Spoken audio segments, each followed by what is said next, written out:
ইতালির রোম থেকে ঢাকা আসার পথে বাংলাদেশ এয়ারলাইন্সের একটি ফ্লাইটে বোমা হামলার হুমকি দেওয়া হয়েছে। বিমানটি দেশে পৌঁছালে তল্লাশি শুরু করে পুলিশের বোমা ডিসপোজাল ইউনিট।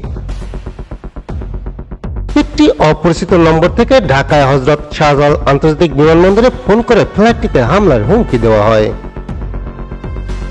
এ ঘটনার পর বিজি 356 নম্বর ফ্লাইটটি বুধবার সকাল 9টা 20 মিনিটে হযরত শাহজালাল বিমানবন্দরে জরুরি অবতরণ করে।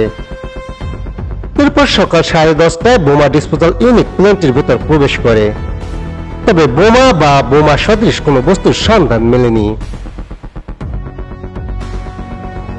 সূত্র জানিয়েছে, বোমা ডিসপোজাল ইউনিট প্লেনের ভিতরে সিট, করিডোর, টয়লেট, ক্যাফেতে তল্লাশি চালাচ্ছিলেন। পরে যাত্রীদের জরুরি ভিত্তিতে নামিয়ে ব্যাগেজও পরীক্ষা করা হয়।